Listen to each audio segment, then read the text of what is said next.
हाँ तो बच्चों, रोटेशनल मोशन के एपिसोड 3 में हम लोग देखेंगे किसी पतले छड़ का द्रव्यमान केंद्र ज्ञात करना, to determine centre of mass of a thin rod.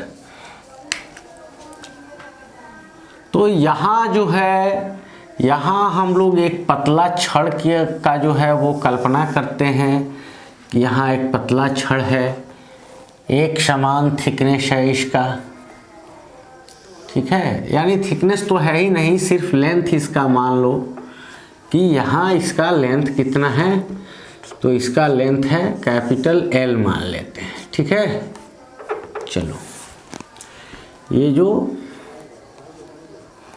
छड़ है और इसका टोटल मास क्या मान लेते हैं, मान लेते हैं कि माना ये PQ छड़ का नाम मान लेते हैं, माना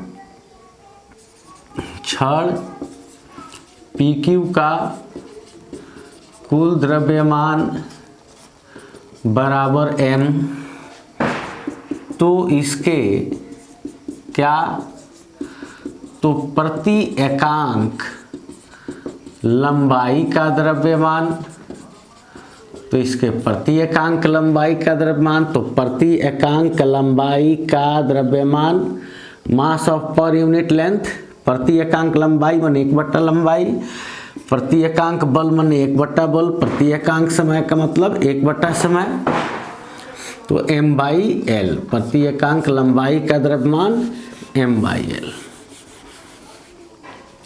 अब यहाँ पर एक dx लंबाई का एक भाग काटा, dx लंबाई का। अब छड़ पर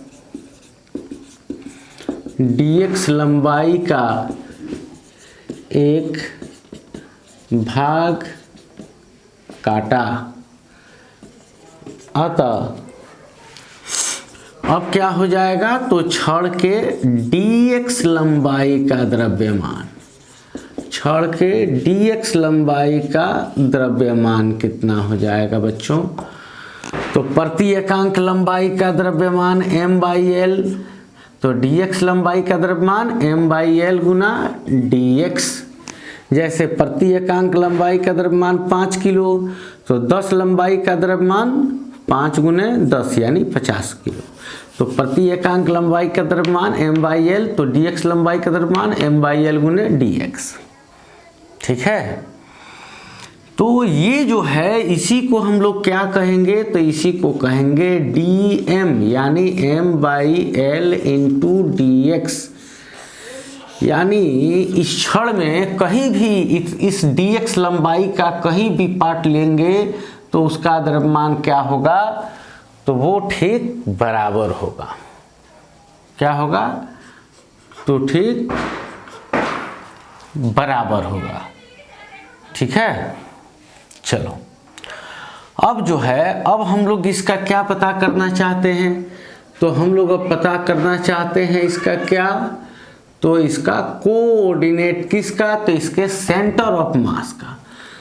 तो अगर हम लोग यहाँ पे x एक्सिस मान लें, यहाँ से ये y एक्सिस हो जाए और ये क्या हो जाए, ये छड़ की जो लंबाई है वो लंबाई x एक्सिस के अलॉन्ग हो जाए और ये क्या हो जाए, तो ये z एक्सिस हो जाए।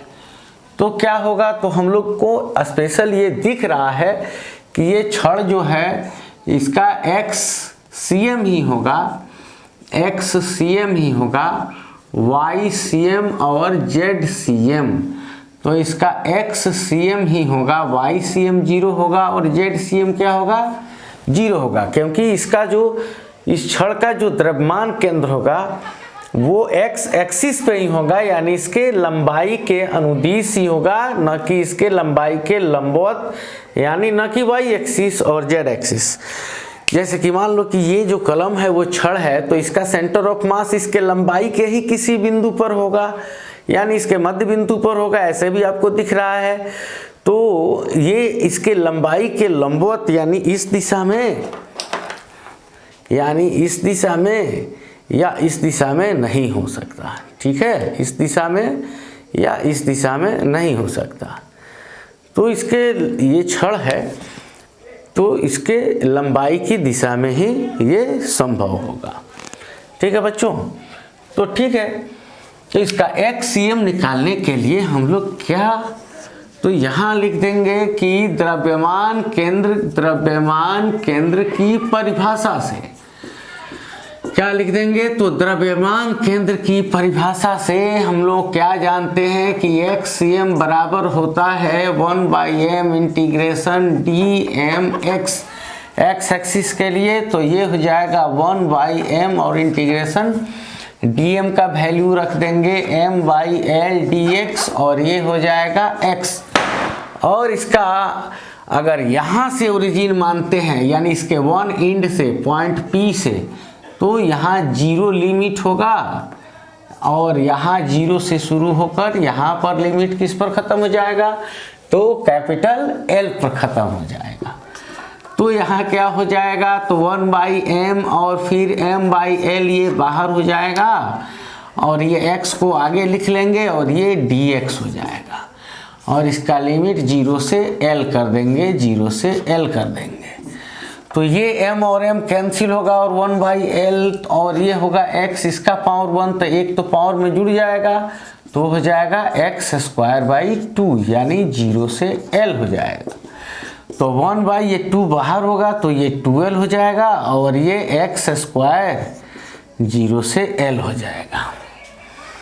अब यहाँ पर बच्चों 1/2L हो जाएगा और यहाँ पर ऊपर वाले में से लिमिट नीचे वाले का घटाते हैं और जो पावर होता है वो पावर रख देते हैं। तो यहाँ पर 2/L और यहाँ पर L² - 0।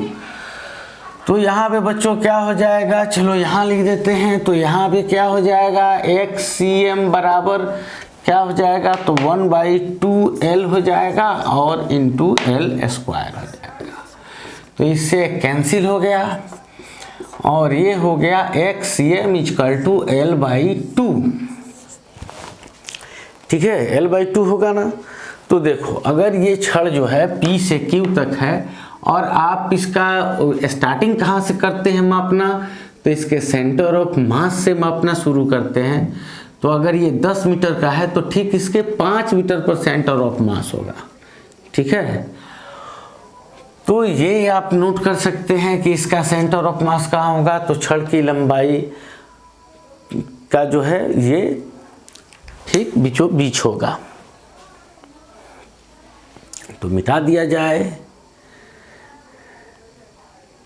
चलो एक और मेथड से बच्चों देख सकते हैं कि अगर अब मान लिया जाए कि ये जो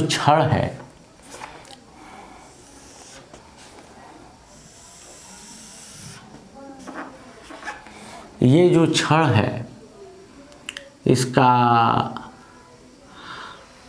अगर ओरिजिन इसके मिडिल पॉइंट पे मान लिया जाए, ओरिजिन को यहाँ मान लिया जाए, तो फिर इसके लेफ्ट साइड में तो फिर +L/2 और इसके -L/2, जैसे इधर होना पड़ेगा -5 मीटर, इधर +5 मीटर, तो इसका लिमिट 0 से स्टार्ट होगा। तो उसी तरह से इसके लिए हम लोग क्या कर सकते हैं, तो इसके लिए XCM जो है जिसका डेफिनेशन होता है 1/m इंटीग्रेशन dmx, तो इसके लिए 1/m और इंटीग्रेशन क्या लेना होगा, -L/2 से लेकर +L/2 और dm के जगह पर क्या लेना पड़ेगा, वही पॉइंट लेना पड़ेगा क्या, तो m/l और dx और यहाँ आ गया x। तो यहाँ क्या हुआ कि यहाँ पे 1/m और m/l हो गया और -L/2 से +L/2 तक और ये x dx हो गया और ये कैंसिल हो गया और 1/l और ये हो गया x² और ये हो गया -L/2 से +L/2 तक। ठीक है बच्चों, तो XCM = 1/2L 1/12, 1/2 कंस्टेंट बाहर निकल गया और ये क्या हुआ एक्स स्क्वायर माइनस L/2 से प्लस L/2 तक। अब यहाँ क्या हुआ कि 1/12 हुआ और ऊपर वाले लिमिट में से घट गया नीचे वाला लिमिट और जो पावर है वो पावर चढ़ गया। तो 1/2L और ये हो गया L²/4 माइनस L²/4। ये माइनस का प्लस ही हो जाएगा और ये 0 हो जाएगा और फिर यहाँ XCM = 0। ये इतना माइनस इतना = 0 सेम है और ये गुना होगा 0, XCM 0। यानी अगर आप जो है क्या करते हो कि इसको x डैश मानते हो,